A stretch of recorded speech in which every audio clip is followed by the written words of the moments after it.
ये रुपया bank balance, ये जमींदारी, ये जितने भी डिग्रियां हैं और जितने भी पद है सब यही रह जाने वाले। प्यारे, हम तो कई बार कहते हैं कि होश में ऐसे देश में कमा रहे हो जहां से चवन्नी नहीं ले जाओगे, यही सब छुड़ा लिया जाएगा। अगर नाम जप किया वो तुम्हारे साथ, नाम जप नहीं तो फिर जीवन निरर्थक। बगुला, बिच्छू, मच्छर, गिद्ध और इन सबकी चोंचे, पूंछ सब लोहे की जैसी, वज्र जैसी कठोर, उसे नोचवाया जाता है। किसको? ये जो नहीं भूंज के मुर्गा, मुर्गी, बकरी, बकरा नहीं बड़े स्वाद से बोले चिमटी से खाते हैं, ऐसे वैसे चिमटी जैसी नोच, जिंदा नोच नोच के। होश में वहाँ कोई बचाने वाला नहीं, इसलिए कह मान जाओ, बंद कर दो। ये मांस मछली जीवों की हत्या करना मनुष्य जन्म बहुत सुंदर मिला है भगवत प्राप्ति के लिए। जिनके कानों में पड़ रहे हो हाथ जोड़कर प्रार्थना है, रौरो नरक, महारौरो नरक की तैयारी मत करो, ये मुर्गा मछली बंद कर दो। ये हम इसीलिए सुना रहे हैं कि जो नहीं समझ रहे हैं कुछ नहीं, देख लेना भैया, देख लेना। बोले यहाँ कोई देखने को मिलता है? हाँ देखने को मिलता है। मर्सिडीज गाड़ी में लग गई आग, अंदर है, जिंदा भुन गए, ये क्या है तुम्हें समझ में नहीं आ रहा है? तुम दूसरे को काट के खाते हो, एक्सीडेंट हुआ, यहाँ घुसा, यहाँ घुसा, निकलने के चांस नहीं, तड़प कर मरो। कर्म को अवश्य में भोक्तव्यम कृतम कर्म शुभात्मम। किस जन्म का कौन सा कर्म तुम्हें दंड दे दे, डरो। हर बात को आनंद मिलो, दुखी काहे को रहे, टेंशन का है? अविनाशी का बच्चा, किस बात में टेंशन है? मृत्यु को भी दबका के भगा दे, वो है भगवत मार्ग। जे काल बस ना परे, किस बात से? एक बार मरना, सबको मरना है।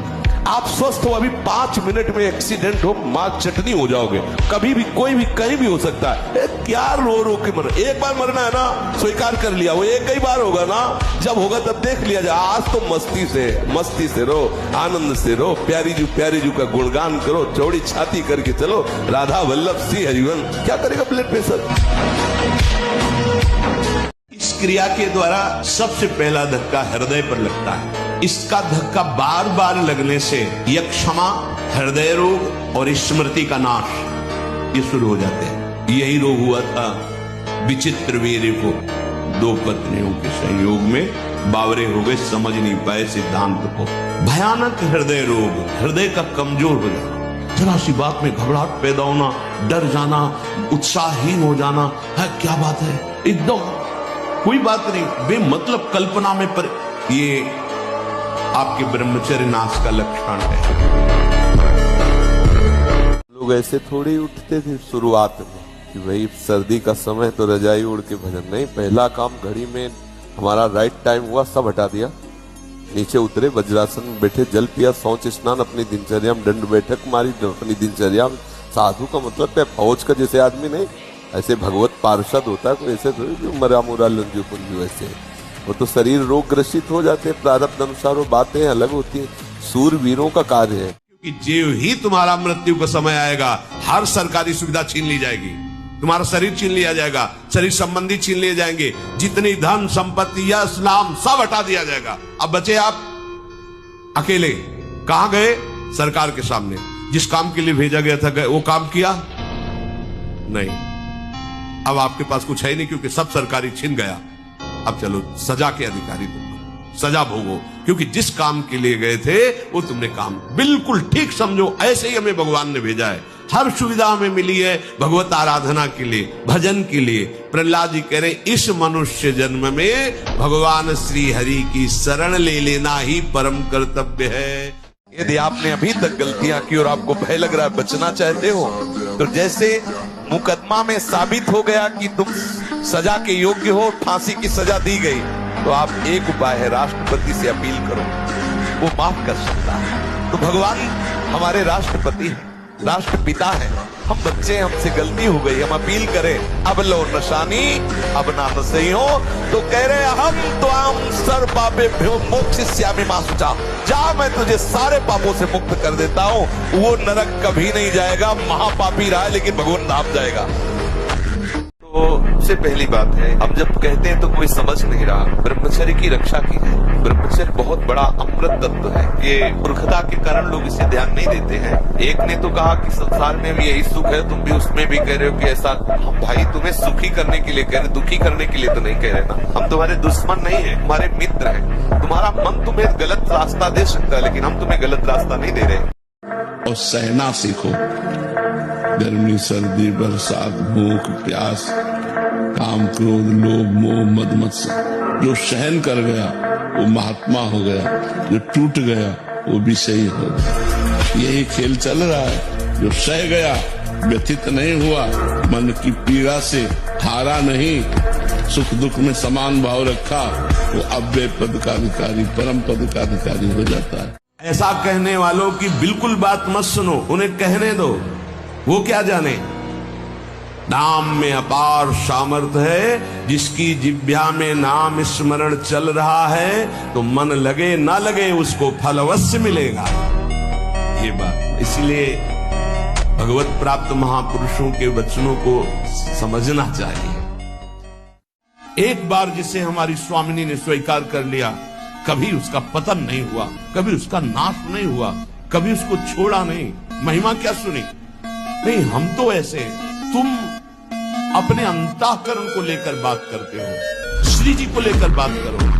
तुम अपने स्वभाव की बात करते हो, श्री जी के स्वभाव की बात करो। तुम अपने प्रभाव की बात करते हो, यहाँ श्री जी के प्रभाव की बात करो। हम श्री जी के शरणागत हैं। उपासक प्रार्थना हमारी ये सुन ले, हम जैसे हैं वैसे ही भगवत प्राप्त होंगे। हमारे शब्द को पकड़ो, क्योंकि हम अपना सुधार करने के योग्य नहीं हैं। बस मैं आपकी शरण में हूं, इसी से भगवत प्राप्ति होगी। वो है सब ठीक कर लेंगे। एक दिन आप सच्चे महात्मा बन जाएंगे, एक दिन आपका सारा छल कपट नष्ट हो जाएगा, आपकी शरणागति होगी।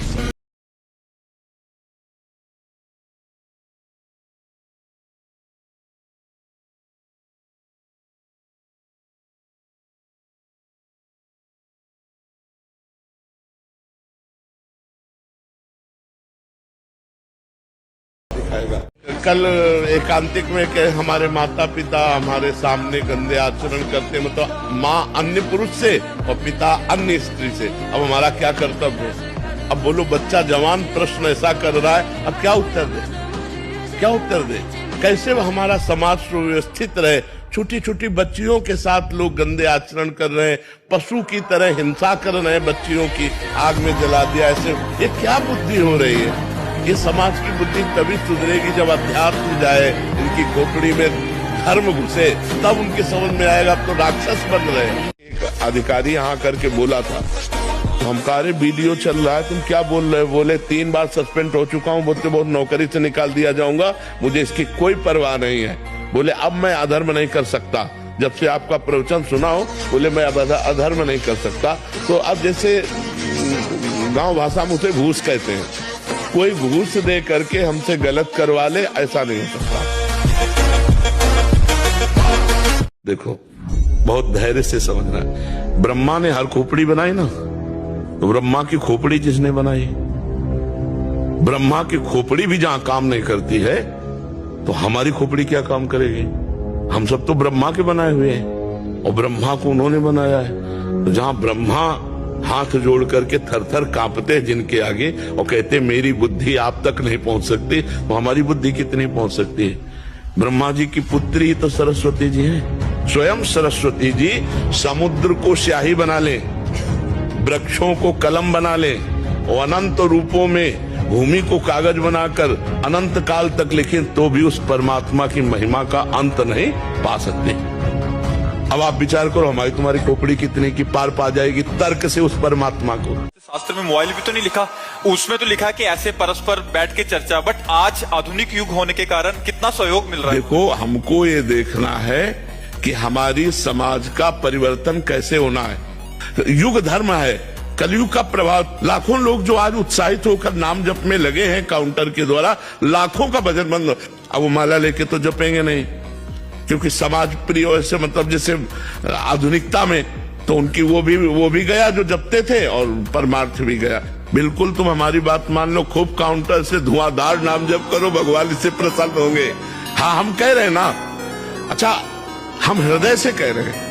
अच्छा एक बात सुनो, अगर हमारी बात झूठी होती तो आज हमारे लाखों लोग जो भारतवासी हैं या विदेश में भी हैं, वो क्यों प्रभावित होते हैं? परिवर्तन है कि नहीं? 100 बार गिरे उठ, फिर खड़ा और चल, और रौंद अपने लक्ष्य को प्राप्त कर। ये गिरना और निराश होना, हताश होना, ये हमारे जीवन में नहीं, बिल्कुल नहीं। हर कष्ट बढ़ते रहो, कदम आगे बढ़ाते रहो, बिल्कुल राइट टाइम उठना, राइट टाइम अपनी दिनचर्या करना, किसी भी तरह से बर्दाश्त न होना। बुखार है तो भी चलो, हमको पकड़ो, 2 लोग ले चलो। हमको एक बहुत बड़े विद्वान मिले काशी में, जब हम घाटों पे रहते थे वैराग्य से, तो उन्होंने कहा, स्वामी जी आप कितना पढ़े? कक्षा 9। उनका जीवन बेकार है, कम से कम व्याकरण तो पढ़ लीजिए जिसमें शास्त्रीय शब्दों का ज्ञान होता है। उनका हमारी आस्था नहीं है, हमारी आस्था भजन और तपस्या में है। उनका क्या ज्ञान प्राप्त हो जाएगा भजन और तपस्या से बिना व्याकरण पढ़े? और मुझे तो ऐसा विश्वास है कि वेदों का अर्थ भी आ जाएगा। आज आपका प्रश्न बाद में पूरा होगा, उत्तर पहले दिमाग हमारा तैयार कर देता, क्योंकि तपस्या से क्या नहीं हो सकता। ये एक संत, हम जा रहे थे गंगा किनारे, आगे दलदल ही था और ऊपर पपड़ी पड़ी हुई थी। भगवान का स्मरण कर रहे हैं, मस्ती से छड़ी घुमाते हुए, चिंतन करते हुए। बड़ा सुंदर जीवन था गंगा किनारे का। अचानक आवाज आई, ए आगे दलदल है। हमने आसपास देखा, कोई नहीं। हमारे कानों में आवाजें कैसे आई? जे भी छड़ी ऐसे मारी तो पूरी छड़ी चली गई। ऊपर पपड़ी है और नीचे दल। अब बताओ अगर वहां फंस जाते।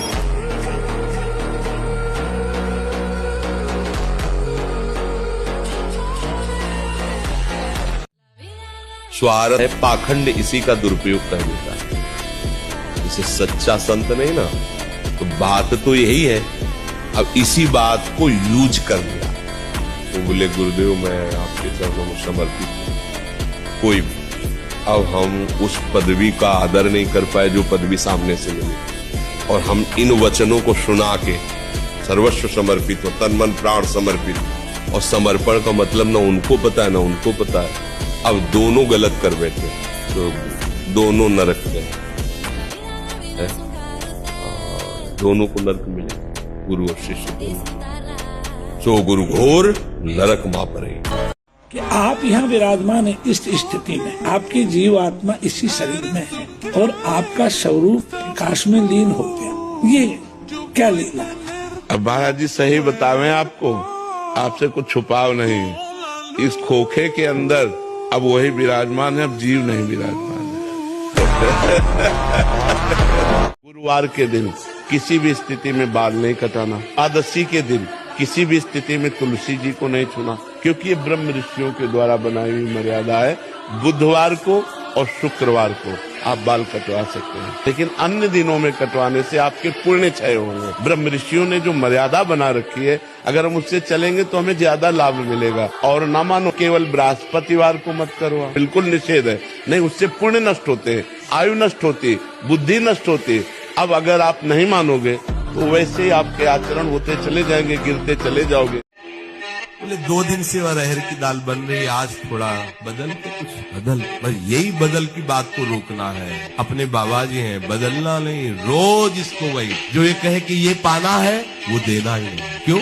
हम तुझसे बार बार प्रार्थना कर रहे हैं कि श्री जी के चरणों की चिंतन वृत्ति बना, बार बार तेरे हाथ जोड़ रहे हैं, तेरी प्रार्थना कर रहे हैं। आए मन, बहुत जन्म हो गए, तूने मुझे जो कहा मैंने किया, इस बार मेरी बात मान ले। श्यामाजू के चरणों तू नहीं मानता, मैं कैसे तेरे को बदलने का अवसर दूंगा? मेरे कहने से तू नहीं बदल रहा तो अब मैं बदलने वाला, तेरे को बदलना पड़ेगा। जिद्दी साधक, निष्ठावान साधक, मन मारिया तन बस में किन्हा, हुआ भरम सब दूर, बाहर से कुछ दिखत ना अंदर चमके नूर। ये मन की विलासता प्यारे बंद।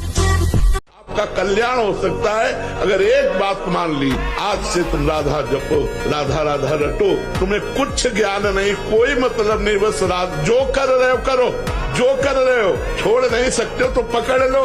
हम ये नहीं कह रहे ये छोड़ो ये छोड़ो ये छोड़ो, तब पकड़ो। सबसे पहले तुम्हें ऐसा ज्ञान, तुमसे सच्ची कह रहे हैं, एक एक क्षण भगवान तुम्हें देख रहे तुम्हें, और एक एक बात तुम्हारी सुन रहे हैं। पर जब तक तुम सही आचरण नहीं करोगे तब तक तुम नहीं जान पाओगे कि भगवान तुम्हें देख रहे हैं और भगवान तुम्हारी सुन रहे हैं। उपासक ध्यान दे, जब किसी विकार की तरंग हो तब बिल्कुल सावधान होकर के नाम में लग जाए, वो तरंग नष्ट हो जाएगी। नहीं तो जैसे थोड़ी सी चिंगारी और अनुकूल वायु मिल जाए तो ज्वाला बनने में देर नहीं लगती, ऐसे थोड़ा सा स्फुरण हुआ विषय विकार का और अनुकूल सामग्री भोग की मिल गई तो ये समुद्र की तरह हो जाएगी। संगात समुद्रायंती, अर्थात फिर तुम डूब जाओगे, निकल नहीं पाओगे भोग सामग्री से। ये घिघियाना बंद करो। काम है, क्रोध है, लोभ है, मोह है, मद है, मत्सर, ये मार रहे हैं, ये चाहिए वो चाहिए, कुछ नहीं, नाम चलाओ। देखो तुम कितने महान हो, जागृत हो जाएगी तुम्हारी शक्ति जिसे तुम खो चुके हो भोगों में। आज हमारा ये दुर्भाग्य हो रहा है, पहले सौभाग्य था कि संत जन विचरण करते हुए गांव गांव घर घर को पावन करते थे। अब कलयुग का ऐसा प्रताप है कि गांव गांव में घिर कर मार डाले जाएंगे, जैसे जंगली पशु को मार डालते ना, ऐसे संतों को मार डालेंगे। ये बच्चा चोर है, ये अमुक चोर है, ये अमुक चोर, ऐसा मलिनता बढ़ती जा रही। तो इसीलिए बड़े बड़े महात्मा सब तीर्थों में वास करते, भगवत धामों में वास करते। तुम्हारे प्रारब्ध में है बड़ा अफसर बनना तो बन जाओगे, अगर प्रारब्ध में नहीं है तो नहीं होगा। महाराज जी, संसार में उसके लिए मेहनत करनी पड़ती है, मतलब पढ़ाई करने पड़ेगी, तो फिर वो वाला बीच वाला क्या होता है, इसका रहस्य क्या है महाराज? जैसे ट्रेन चल रही है, एक आदमी डिब्बे में इधर से उधर दौड़ रहा था, इधर से इधर, इधर से इधर। तो एक विज्ञ जन ने पूछा कि भाई आप दौड़ क्यों रहे हो? तो मुझे अमुक स्टेशन जाना है। अरे बोले तू पागल है, तू बैठ जा, ट्रेन चल रही है, ट्रेन चल रही, तुझे दौड़ने की जरूरत नहीं है। माया का चक्र चल रहा है, उस चक्र में तुम्हें किस पद पर पहुंचाना है वो अपने आप पहुंचा देगा, अपने आप कर देगा, चाह करने की जरूरत नहीं। चितवाद वाचो वेगम, वाणी के वेग को शासन में लीजिए, और मनशा मनोवेगम, मन का वेग आता है। ये देखो, ये भोगों आदि आदि संकल्प विकल्प, इसके वेग को सह जाओ। कुछ नहीं बोलना, सहने का मतलब होता है कुछ नहीं बोलना। मन कह रहा मुझे ऐसा करना है, मुझे ऐसा करना है, मुझे ऐसा, कुछ नहीं बोलना। कुछ भी उसकी जलन जो हो रही है किसी से नहीं कहना, शांत गंभीर, खत्म। पर उपासक क्या करता है, जो कच्चा उपासक है, नहीं नहीं अब मेरे मन में आ रही, मेरे मन में जलन हो रही, मुझे ऐसा करना है, मुझे ऐसा नहीं, शांत। न बोलना है जो मन में आ रहा है, ना उसकी जलन पर ध्यान देना है, अपने मंत्र नाम उपासना कर्तव्य में लगे, शांत। इसके शांत करने की युक्ति है, इससे मतलब मत रखो। जैसे एक पागल आदमी रोड में खड़े तुम्हारे ऊपर कंकड़ फेंके, फूके, गाली दे, तो अपने लोग क्षमा भाव से तो पागल है, ऐसे मन भी पागल है, इसके निर्णय पे ना हो। ये क्षण क्षण में बता, इसको भजन से मतलब नहीं है, इसको क्षण क्षण में नवीन नवीन प्रपंच चाहिए। ये मनशा वेगम, मनोवेगम, इसका स्वरूप यही है, यही बंधन और मोक्ष का कारण है। ये क्षण क्षण में प्रपंच चाहता है, 5 ज्ञानेंद्रियों के द्वारा ये जाल रचा करता है जीव को फंसाने का। जहां हो, जैसी परिस्थिति में हो, बहुत अच्छी परिस्थिति भगवान ने दी, उसी परिस्थिति में भजन कर ले जाओ। परिस्थिति बदलने की जरूरत नहीं है, भजन करने की जरूरत है। भजन कर ले गए तो स्थिति बदल जाएगी, परिस्थिति नहीं। हम जिंदा बता रहे तुम्हें, मरने के बाद नहीं, हम जिंदा तुम्हें बता रहे हैं कि हम प्रियाजू के पास जाएंगे, इसमें 100% कोई संशय नहीं। अपनी प्रियाजू की सेवा में रहेंगे, हम कसक से कह रहे हैं। और ये है ब्याज, मूल तो ये है, और ब्याज ये देख रहे हो कि मारा वैभव घूम रहा है। हनुमान जी चिरंजीवी हैं, मैं उनके दर्शन करना चाहता हूँ, इसलिए रोज हनुमान चालीसा का पाठ करता हूँ। हनुमान जी का रूप देखने के सामर्थ्य तो उनके भाई भीम में भी नहीं थी, तो उनका भैया मैं आपके उस रूप को देखना चाहता हूँ जिस रूप में आपने लंका दहन करने के समय कनक भूधराकार शरीरा समर भयंकर अतिबल, उनका तुम देखने की क्षमता नहीं है, तो उनका भैया जरूर दिखाओ। तो हनुमान जी ने जे भी अट्टहास किया और रूप बढ़ने लगा, भीम का पामा वो वही रोक लिया। बोले अभी पूरा नहीं है, अभी इतना ही है जिसमें कांप रहे थे भीम। श्री सुखदेव जी से बड़ा कोई ज्ञानी है जिन्होंने बरहा पीडम नटवर बपुः कर्णयो कर्णिकारम बिभ्रदवासा कनक कपिशम वैजयंतीम च मालाम रंधान मेणो रधर सुधया पूरयन गोप वृंदे। जो ये शोभा सुन करके 18,000 श्लोक, जो अपने ब्रह्म स्वरूप पिता भगवान व्यास देव के पुकारने पर पीछे नहीं मुड़े, और श्लोक सुनने पर उन्हीं के चरणों में बैठकर 18,000 श्लोक सुने, वो श्री कृष्ण क्या है? आद्य गुरु भगवान शंकराचार्य जी के ध्यान का विषय गोप मंडली में विराजमान श्री कृष्ण। आप देखो उनके स्तोत्र पढ़कर, अरे वो जब राजा के यहां शरीर में प्रवेश करके और ये अनुभव करना चाहते थे काम सुख का कि कौन श्रेष्ठ है। जब प्रयाग में प्रश्न हुआ था तब मोह मुदगल स्तोत्र की पहले रचना की थी कि ऐसा ना हो कि उस शरीर में जाकर आसक्त हो जाए। इसलिए भज गोविंदम गोविंदम भज मूढ़म। समझ में नहीं आता कौन सा ज्ञान आजकल प्रकट होता है कि भगवान को भगवान मानने में बहुत विचित्र है, बहुत विचित्र, बहुत बच के रहना। बड़ा खतरा है। शयन के समय हमारी इंद्रियां और मन बहुत चंचल होता है। उस समय अगर ब्रह्मचारी